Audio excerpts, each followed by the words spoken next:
നമസ്കാരം നന്മ മറ്റൊരു ഫുള്ളിലോട് ബ്ലോഗിലേക്ക് എല്ലാവർക്കും സ്വാഗതം. ഒരു വലിയ ന്യൂസ് പറയാണ്ട് എന്താണെന്ന് വെച്ചാൽ ഞാൻ ആക്ച്വലി അബുദാബിയിലേക്ക് തിരിച്ച് പോവാണ്. നാളെ വെളുപ്പിന് ഞാൻ എറണാകുളത്തേക്ക് പോകും. അവിടെ നിന്ന് മറ്റന്നാളെ വെളുപ്പിന് തിരിച്ച് അബുദാബിക്ക് പോകും. ഞായറാഴ്ച മുതൽ ഡ്യൂട്ടി കയറി തുടങ്ങണമെന്നാണ് വിചാരിക്കുന്നത്. അപ്പോൾ ഒരുപാട് സങ്കടമുള്ള കാര്യമാണ്. എന്താണെന്ന് വെച്ചാൽ ഒരുപാട് കിഡു കണ്ടൻറ്റുകൾ നാട്ടിൽ ഇട്ട് ബാക്കി വെച്ചിട്ടാണ് ഞാൻ പോകുന്നത്. ഇപ്പോൾ ആലോചിക്കുന്നത് അതൊന്ന് ഓടിയടന്ന് കുറച്ചുകൂടെ സ്പീഡപ്പായിട്ട് എടുക്കേണ്ടതായിരുന്നു എന്ന് ഇപ്പോൾ ആലോചിക്കുന്നു. പിന്നെ അതുപോലെ പക്ഷേ വലിയ സന്തോഷമുണ്ട്. കാരണം എന്ന് വെച്ചാൽ അവിടെ ചെന്ന് കഴിഞ്ഞാൽ ഇതിനേക്കാളും ഹെവി കണ്ടൻറ്റുകൾ അവിടെയും കുറേ കാത്തിരിപ്പുണ്ട്. അപ്പോൾ എന്തായാലും എവിടെയായാലും നമ്മുടെ ഇതിൽ കണ്ടൻറ്റ് എന്തായാലും ഒരു പഞ്ഞുണ്ടാവില്ല എന്ന് വിചാരിക്കുന്നു. കുറേ ഹെവി ലോഡഡ് വീഡിയോകൾ പുറകെ വരുന്നുണ്ടാവും. അപ്പോൾ ഞാൻ ഈ തിരിച്ച് പോകുന്നത് പ്രമാണിച്ച് ഓടി നടന്ന് ഷൂട്ടിംഗ് ആയിരുന്നു 2 ദിവസമായിട്ട്. ഇന്നലെ പോയിട്ട് ഒരു 2 വീഡിയോ പിന്നെ ഒരു പകുതി വീഡിയോ എടുത്തു. ഇന്ന് പോയിട്ട് അതിൻ്റെ ബാക്കി പകുതി ഷൂട്ട് ചെയ്യണം. പിന്നെ അതേപോലെ ഞാൻ കഴിഞ്ഞ ബുള്ളറ്റ് വീഡിയോയിൽ പറഞ്ഞിരുന്നു എൻ്റെ ബുള്ളറ്റ് ഒന്ന് പണിയാൻ കരുതുന്ന കാര്യം പറഞ്ഞിരുന്നു. അപ്പോൾ ഇന്ന് വണ്ടി പണിയാൻ ഏൽപ്പിക്കുന്നതാണ് നിങ്ങളെ കാണിക്കാൻ പോകുന്നത്. അതിപ്പോൾ അത് നമ്മൾ വന്നിരിക്കുന്ന വർക്ക്ഷോപ്പും അവിടുത്തെ ഒരു സെറ്റപ്പും നമ്മൾ ആ വണ്ടിയിൽ ചെയ്യാൻ പോകുന്ന പണികളും എല്ലാം നമുക്ക് ഇന്നത്തെ വീഡിയോയിൽ കാണാം. ഇതാണ് നമ്മുടെ സന്തോഷേട്ടൻ്റെ വർക്ക്ഷോപ്പ് ഇരിക്കുന്നത് ശരിക്കും നമ്മുടെ വിളപ്പിശാല എന്ന് പറഞ്ഞ ഭാഗത്താണ് തിരുവനന്തപുരത്ത്. ശരിക്കും എക്സാക്ട് സ്ഥലത്തിൻ്റെ പേരെന്തായിരുന്നത്? കുണ്ടാമഴി. ചേട്ടാ ഒന്ന് മാസ്ക് താഴ്ത്തി ഒന്ന് ജസ്റ്റ് മോൻ കാണിച്ച്. ഓക്കെ, ഇതാണ് നമ്മുടെ സന്തോഷേട്ടൻ. തിരിച്ചു വെച്ചോ. നമ്മുടെ ജീവൻ്റെ വണ്ടി കംപ്ലീറ്റ് ആയിട്ട് പണിത് ചേട്ടൻ തന്നെയല്ലേ? നമ്മുടെ ലീഡ വണ്ടി ബെൽറ്റ് ഡ്രൈവ് ആക്കിയതും ചേട്ടൻ തന്നെയാണ്. അത് ബെൽറ്റ് ഡ്രൈവ് ആക്കിയത് എത്ര രൂപ ചിലവ് വന്നായിരുന്നു? ശരി 15 രൂപയ്ക്ക് അല്ലേ? നമ്മുടെ മോൻ്റെ പേരെന്തോ? കാശിനാഥ്. ഹായ്, അടിപൊളി. അപ്പോൾ നമ്മുടെ ബുള്ളറ്റ് തന്നെയാണോ ചേട്ടൻ മെയിനായിട്ട് ചെയ്യുന്നത്, അതോ ബാക്കിയുള്ള വണ്ടികളും ചെയ്യാറുണ്ടോ? ബുള്ളറ്റാണ് കൂടുതലായിട്ട് ചെയ്യുന്നത് അല്ലേ? ഇവിടെ പുറകിലേക്ക് നോക്കുകയാണെങ്കിൽ ശരിക്കും ഒരു ലോഡ് വണ്ടികൾ ഇപ്പോൾ ഒരു ഷോറൂം പോലെ ഇങ്ങനെ വണ്ടികൾ നിരന്നിരിക്കുകയാണ്. അപ്പോൾ നമുക്ക് ഇതിലെ കുറച്ച് മെയിൻ വണ്ടികളൊന്ന് കണ്ടാലോ? എന്താ പറയുക, കാര്യമായിട്ട് വർക്ക് ചെയ്തേക്കുന്ന വണ്ടികളൊന്ന് കണ്ടാലോ? ഓക്കെ. ഈ വണ്ടി ഇപ്പോൾ നിലവിൽ ഏതാ മോഡൽ ഈ കാണുന്നത്? 68 മോഡൽ അല്ലേ? ഇതിനകത്ത് ചേട്ടാ ശരിക്കും ഈ പറഞ്ഞ ഈ വരുന്ന ടൂൾ ബോക്സില്ലേ, ഫ്ലാറ്റ് ടൂൾ ബോക്സ്, അതേപോലെ ഈ വലിയ ഫിൽറ്ററിൻ്റെ കവർ, ഇത് രണ്ടും എനിക്ക് നമ്മുടെ വണ്ടിക്ക് വേണ്ടി വേണമായിരുന്നു. ഇതെങ്ങനെ അത് കിട്ടുമോ? ഫാബ്രിക്കേറ്റ് ചെയ്യാം അല്ലേ? ഓക്കെ. എൻ്റെ വണ്ടിക്ക് അത് നമുക്കൊന്ന് സെറ്റ് ചെയ്യണം. പിന്നെ അത് ഈ ഫ്രണ്ടിൽ എന്തിട്ട് ഈ വരണേ? ഇത് വാട്ടർ ബോട്ടിലാണ്, മിലിറ്ററിയിലൊക്കെ ഉപയോഗിക്കുന്നത്. ഓ, ആ ഒരു സെറ്റപ്പിന് വേണ്ടിയിട്ട്. ഇത് പഴയ തമിഴ്നാട് രജിസ്ട്രേഷൻ ആണെന്ന് തോന്നുന്നു അല്ലേ? TMX. അത് ശരി, അടിപൊളി. അടുത്ത് ഈ വണ്ടി ഏതാ മോഡലും കാര്യങ്ങളൊക്കെ? ഇത് 74 മോഡൽ അല്ലേ? അത് ശരി. ശരി. ഇതിപ്പോൾ ഏതാ ഇതിൻ്റെ രജിസ്ട്രേഷൻ വരുന്നത്? ഇത് KL 37A വരുന്നത്. ഓക്കെ. ഈ സാധനവും എനിക്ക് വേണം. ഇത് നമ്മുടെ ഇത് നമ്മുടെ ട്രിപ്പ് മെഷീൻ കമ്പനി എന്ന് പറയുന്ന സംഭവം. ഇത് ഹരിയാനയിലുള്ളൊരു കമ്പനിയാണ്. നമ്മുടെ ഇൻസ്റ്റാഗ്രാം പേജ് ഇവരെ ഞാൻ ഫോളോ ചെയ്യുന്നുണ്ട്. സംഭവം അടിപൊളി. ഇവരിൽ കുറേ ബാഗുകളും സംഭവമൊക്കെ ഉണ്ടെന്നാണ്. ഇത് ഞാൻ വരുത്തിച്ച് തന്നാൽ അതും കൂടെ എനിക്ക് വെച്ച് തരണം കേട്ടോ. ശരി. പിന്നെ വേറെ എന്താണ് ഈ വണ്ടിയിൽ ചെയ്തേക്കണം? ഈ വീല് എങ്ങനെയാണ് ഇതിൻ്റെ കാര്യങ്ങൾ? ഇത് നമുക്ക് സെറ്റ് ചെയ്തെടുക്കുന്നതാണോ? ഇത് നമ്മൾ സെറ്റ് ചെയ്ത് തന്നെയാണ്. ശരി. എന്ത് ചിലവ് വരും അങ്ങനെ ചെയ്യണേ? 10 രൂപയോളം ചിലവ് വരും. 10 രൂപയോളം. ഡിസ്കും ചെയ്തിട്ടുണ്ട്. ഡിസ്ക് നിങ്ങൾ ചെയ്ത് തന്നെയാണ്? അത് ശരി. അതേപോലെ തന്നെ ഡബിൾ ഡിസ്ക് ഉള്ള വണ്ടിയുണ്ട്. ഡബിൾ ഡിസ്കും ചേട്ടൻ ചെയ്തിട്ടുണ്ട്? ഇവിടെ ഇരിപ്പുണ്ടോ? ഒന്ന് കാണാം. ഓ, ഈ വണ്ടിയിലാണ് ഡബിൾ ഡിസ്ക് കയറ്റിക്കുന്നത്. അലോയ് വീല് ഡബിൾ ഡിസ്ക് കയറ്റിയാണ് അല്ലേ? അത് ശരി. ഈ വണ്ടി ഏതാ മോഡലൊക്കെ? ഇത് 2000 മോഡലാണ്. 2000 മോഡൽ. ശരിക്കും എന്നോട് ഒരുപാട് പേര് ചോദിക്കുന്ന കാര്യം, അതായത് ഡെയിലി യൂസിന് പറ്റുന്ന പഴയ ബുള്ളറ്റ് ഏതാണെന്ന് ചോദിക്കും. പുതിയ ബുള്ളറ്റ് വേണ്ടാത്ത കുറേ ആൾക്കാരുണ്ട്. അവർക്ക് പഴയ ബുള്ളറ്റിൽ ഏത് മോഡലാണ് ഡെയിലി യൂസിന് പറ്റുന്നതെന്ന് ചോദിക്കും. അതിൽ ചേട്ടൻ്റെ ഒരു അഭിപ്രായം എങ്ങനെ? അത് ടെക്നോളജികളെല്ലാം കൊള്ളാന്നുള്ള വണ്ടി ലാസ്റ്റ് ഇറങ്ങിയ വണ്ടികളാണ്. 2008 അടുപ്പിച്ചിറങ്ങിയ വണ്ടികളല്ലേ? അത് നല്ല അഡ്വാൻസ് വണ്ടികളാണ്. ഡെയിലി യൂസിനൊക്കെ ഓടുന്നതിന് കുഴപ്പമില്ല. അത് ശരി. ഈ വണ്ടിയുടെ രജിസ്ട്രേഷൻ കണ്ടോ? UAX 1261. ഇത് ശരിക്കും ഏത് ഭാഗത്തായിട്ടുള്ള വണ്ടിയത്? ഉത്തർപ്രദേശിൽ നിന്ന് വരുന്ന വണ്ടിയാണ്. അത് ശരി. ഈ ഇരിക്കുന്നത് പിന്നെ ഒരു SD ആണ്. ഈ SD അമ്മ വർക്ക് ഇത് എന്തിനു വേണ്ടി വന്നത് ശരിക്കും? ഫുൾ റീസ്റ്റോറേഷന് വേണ്ടി. അപ്പോൾ SD ഒക്കെ നിങ്ങൾ റീസ്റ്റോറേഷൻ ചെയ്യുന്നുണ്ടല്ലേ?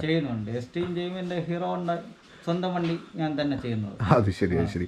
ഈ വണ്ടി നോക്കി, ഇതിനകത്ത് വന്നേക്കണത് ശരിക്കും പുതിയ എഞ്ചിനും, പക്ഷേ എന്താ പറയുക, ബ്രേക്ക് ലിവർ ഇപ്പുറത്തും ഗിയറിൻ്റെ ലിവർ അപ്പുറത്തുമാണ് കൊടുത്തിരിക്കുന്നത്. ഇത് ചേട്ടൻ ചെയ്തതെന്ന് തന്നെയല്ലേ പറഞ്ഞത്? ശരി. ഇതിന് എത്ര രൂപ ചിലവ് വരും ഇങ്ങനെ ചെയ്യണേന്? 7000 രൂപയ്ക്കകത്തല്ലേ? ഓക്കെ. എനിക്ക് ഇവിടെ വന്ന് ഫസ്റ്റ് കയറിയപ്പോഴേ ശരിക്കും എനിക്ക് ഏറ്റവും കൂടുതൽ ഇഷ്ടപ്പെട്ടത് ഇവരുടെ പെയിൻറ്റിൻ്റെ ഒരു ഫിനിഷും കാര്യങ്ങളൊക്കെ നല്ല രസമുണ്ട്. പോപ്പിൻസ് പോലെ എല്ലാ കളറിലും വണ്ടികളും ഇവിടെ ഇരിപ്പുണ്ട്. ഈ പെയിൻറ്റിങ് മൊത്തം ചെയ്തത് നമ്മുടെ ഈ ആശാനാണ്. നമ്മുടെ പേരെങ്ങനെയായിരുന്നു? ആഷിക്. വീട് എവിടെയാണ്? നമ്മുടെ ഇവിടെ അടുത്ത് തന്നെയാണോ? വിളപ്പിശാല തന്നെയാണോ വീട്? ശരി. നമ്മുടെ ഈ ഒരു ലെവലിൽ ഈ ഒരു സെറ്റപ്പിൽ ഒരു വണ്ടി പെയിൻറ്റ് ചെയ്ത് ഇറക്കാൻ വേണ്ടി എത്ര നാൾ വേണം, എത്ര രൂപ വേണം? മാക്സിമം ഒരു മന്ത്. ഓക്കെ. 20 രൂപയോളം ചിലവ് വരും അല്ലേ? ശരി. ചേട്ടാ, ഇനി വെറൈറ്റി ആയിട്ട് പണി ചെയ്തേക്കണ ഏതെങ്കിലും ഒരു വണ്ടിയും കൂടെ ചെറുതായിട്ടൊന്ന് കാണിച്ചു തന്നെ. വണ്ടി കാണിച്ചു ഒന്ന് കാണിച്ചാൽ ഏതാണ്? ഇതോ? ഇതിനകത്ത് 2 ഫ്ലഗ് ആണ്. അപ്പുറവും ഇപ്പുറവും പ്ലഗ് കയറ്റിയിട്ടുണ്ടല്ലേ? ശരി. ക്ലാസിക്കിന്റെ പുതിയ കാർബറേറ്റർ. ശരി. ഓക്കെ. ന്യൂട്രൽ ലൈറ്റും ചെയ്തിട്ടുണ്ട്. ഓ ഓക്കെ. ന്യൂട്രലൈറ്റ് കയറ്റുന്ന പരിപാടി. എല്ലാ വണ്ടികളിലും ന്യൂട്രലൈറ്റ് ചെയ്യും. നമ്മുടെ ജീവൻ്റെ വണ്ടിയിൽ ഫ്യൂൽ ഗേജും കയറ്റിയായിരുന്നു. ഫ്യൂൽ ഗേജും ചെയ്തു. ശരി. നമുക്ക് ഇനി ജീവൻ്റെ വണ്ടി ഒന്ന് കണ്ടിട്ട് പിന്നെ നമ്മുടെ വണ്ടിയുടെ ഒരു പ്രോബ്ലംസ് നോക്കാം.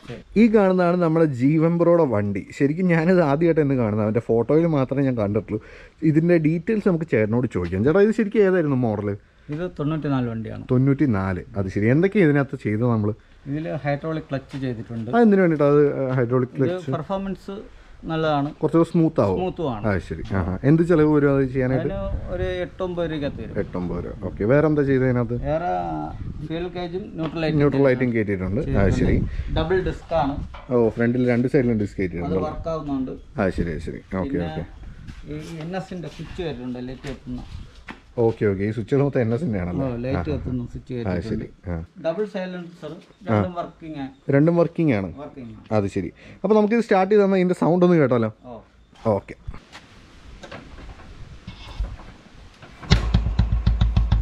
അയ്യവാ, നല്ല ബാസുള്ള സൗണ്ട്.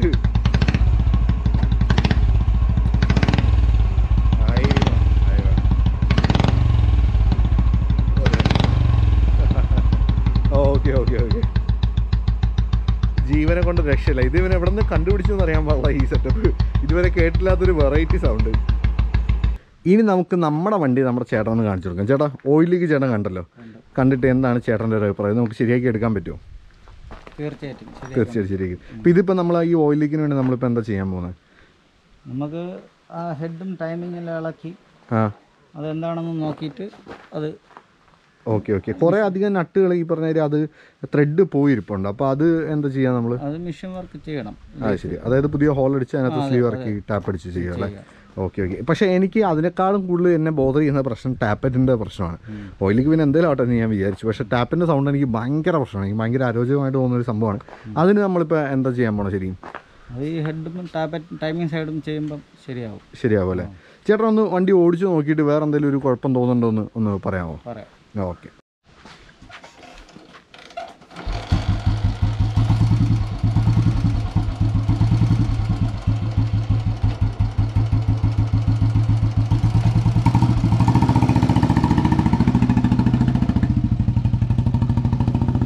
അപ്പോൾ ചേട്ടൻ ഇനി ഓടിച്ചു പോയി വന്നിട്ട് നമുക്ക് ബാക്കി ഡീറ്റെയിൽസ് ഒന്ന് നോക്കാം.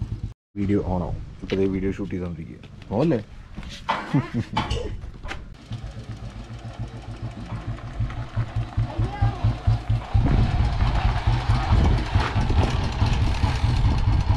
എങ്ങനെയുണ്ട് ചേട്ടാ സംഭവം? എവിടെ നിന്നൊക്കെയോ പിന്നെ സൗണ്ട് കേൾക്കുന്നു. അതെ അല്ലേ? Thank you. ഒരറ്റത്തൊന്നും തുടങ്ങിക്കോ. ഫ്രണ്ട് ഫോർക്കിനും കംപ്ലൈന്റ് ഉണ്ട്, ബാക്ക് കംപ്ലൈന്റ് ഉണ്ട്. ബാക്ക് ബെയറിങ്ങിൻ്റെ അവിടെ നിന്നൊരു സൗണ്ട് വരുന്നുണ്ട്. പിന്നെ ഹെഡ് സിലിണ്ടർ എല്ലാം ഇളകണം. എല്ലാം കൂടെ എത്ര ദിവസത്തെ പണിയുണ്ടോ? ഒരു 2-3 ആഴ്ചത്തെ പണി വരും. 2 ആഴ്ചത്തെ പണി വരും അല്ലേ? ശരി. നമുക്ക് എന്താ ഫ്രണ്ടിലെ ഫോർക്കിന് എന്താ കംപ്ലൈൻറ്റ് എന്ന് പറഞ്ഞാൽ? ശരി, അത് റിട്ടേൺ ഇടിക്കണം. കട്ടർ വരുമ്പോഴേ ഇളക്കി നോക്കണം. അത് അതിൻ്റെ സസ്പെൻഷൻ സ്പ്രിങ്ങിന് എന്തെങ്കിലും കംപ്ലൈൻറ്റ് കാണും. ഓക്കെ. അത് ശരി. പിന്നെ വേറെ ടൈം ഇത് കംപ്രഷൻ കുറവ് പോലെ തോന്നിയോ? കംപ്രഷൻ കുറവുണ്ടല്ലേ? അതിന് നമുക്ക് എന്താ ചെയ്യാൻ പറ്റുക? അത് ഈ ഹെഡ് ഇളക്കി കഴിയുമ്പോൾ ശരിയാവും. ഓക്കെ. പിന്നെ ഇതിനകത്ത് വേറൊരു കാര്യമുള്ള, നമ്മുടെ സ്പീഡോമീറ്റർ ഇപ്പം നിലവിൽ വർക്ക് ചെയ്യുന്നില്ല. അതൊന്ന് ശരിയാക്കി എടുക്കണം. പിന്നെ നമ്മുടെ വണ്ടി ഒന്ന് കഴുകാൻ, അതായത് പവർ വാഷിൽ കൊടുക്കാൻ പറ്റിയ രീതിയിൽ നമ്മുടെ ഇലക്ട്രിക്കൽ സിസ്റ്റത്തിന് പ്രശ്നം വരാതെ എന്തെങ്കിലും ഒന്ന് ചെയ്യാൻ പറ്റുമോ? അത് നമുക്ക് ചെയ്യാം. കംപ്ലൈൻറ്റ് വരാത്ത രീതിയിൽ ചെയ്യാൻ പറ്റില്ല. അതായത് നമുക്ക് പവർ വാഷ് ചെയ്യാൻ പറ്റുമല്ലോ?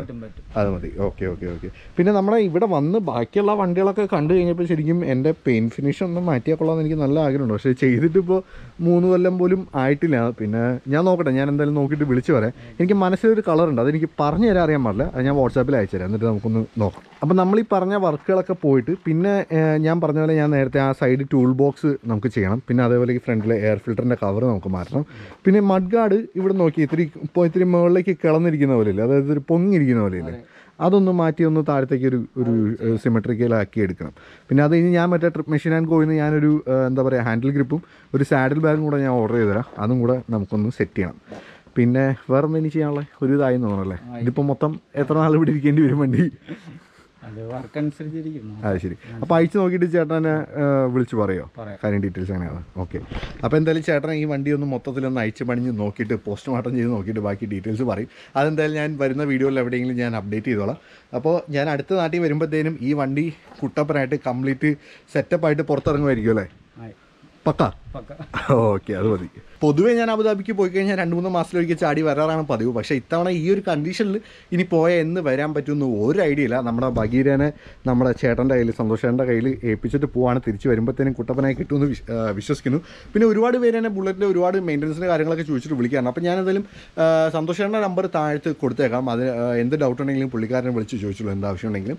അപ്പോൾ എന്താ പറയുക, ഞാൻ നേരത്തെ പറഞ്ഞാൽ എനിക്കിനി പോയിട്ട് ഇന്നലെ ബാക്കി വെച്ചേക്കുന്ന വീഡിയോ ഷൂട്ട് ചെയ്യാനുണ്ട്.